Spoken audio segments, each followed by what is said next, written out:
জন্মাষ্টমীর দিনে কিন্তু আমি কয়েকটা কেকই বানিয়েছিলাম, তো দুইটা কেক তোমাদের সাথে শেয়ার করেছি। খুবই সিম্পল ছিল ডিজাইনগুলো। আর আজকে আরও একটা কেকের ডিজাইন শেয়ার করছি। এই কেকের ডিজাইনটা কিন্তু আমাকে দেওয়া ছিল। হ্যালো ফ্রেন্ডস, তোমাদের সবাইকে জানাই অনেক অনেক স্বাগত। নতুন আরও একটা কেকের ভিডিও নিয়ে চলে এলাম আমি পিঙ্কি কেক অ্যান্ড কিচেন থেকে। আজকের কেকের ডিজাইনটা যদি ভালো লাগে আর প্রতিনিয়ত যদি আমার এভাবে কেকের ডিজাইনগুলো দেখতে চাও সবগুলা, অবশ্যই চ্যানেলটাকে সাবস্ক্রাইব করে পাশে থাকা বেল আইকনে ক্লিক করে দেবে। তাহলে যখনই আমি ভিডিওগুলো আপলোড করব সর্বপ্রথম তোমাদের কাছে এসে পৌঁছাবে। তো এই কেকটা কিন্তু চকলেট কেক একদম ছিল না, কেকটা কিন্তু নর্মাল ফ্লেভারের ছিল, বাটারস্কচ ফ্লেভার ছিল। তো যেহেতু ডিজাইনটা চকলেট দিয়ে ছিল তার জন্য কিন্তু আমি একটু গানাশ দিয়ে ড্রিপিংও করে দিয়েছি। আর এখন আমি ইয়েলো কালারের ক্রিম নিয়ে নেব, স্টার নজলের সাহায্যে কিন্তু একটু ডিজাইন করে দেবো।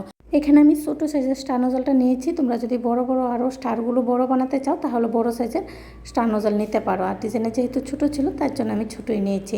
আর মিডলে যে জায়গাটা ফাঁকা আছে সেই জায়গাটাতে কিন্তু গোপাল সোনার একটা পিকচার ছিল। তো পিকচারটা যেহেতু প্রিন্ট আউট করে এনে দেয়নি আমাকে, তার জন্য কিন্তু স্কিপ করতে বলেছে, তাই আমি স্কিপ করে দিলাম। যেহেতু পিকচারটা ছিল দেখতে আরও অনেকটাই ভালো লাগতো, গোপাল সোনার পিকচারটা যদি লাগাতে পারতাম, তাই আমি কিছু সুগার বল দিয়ে দিয়েছি আর হ্যাপি জন্মাষ্টমী লিখে দিয়েছি। আমার কেকের ডিজাইনটা এভাবে কিন্তু কমপ্লিট করেছি। আর এখানে হালকা গ্রিন কালারের সুগার বলগুলো কিন্তু আমি ইউজ করে দিয়েছি। তো আজকের মতো এই পর্যন্ত। নেক্সট টাইম নতুন আরও একটা ভিডিও নিয়ে তোমাদের সবার সাথে আবারও দেখা হবে। সবাই খুব ভালো থেকো, সুস্থ থেকো, আনন্দ থেকো। ভিডিওটা সম্পূর্ণ দেখার জন্য অনেক অনেক ধন্যবাদ। রাধে রাধে ফ্রেন্ডস।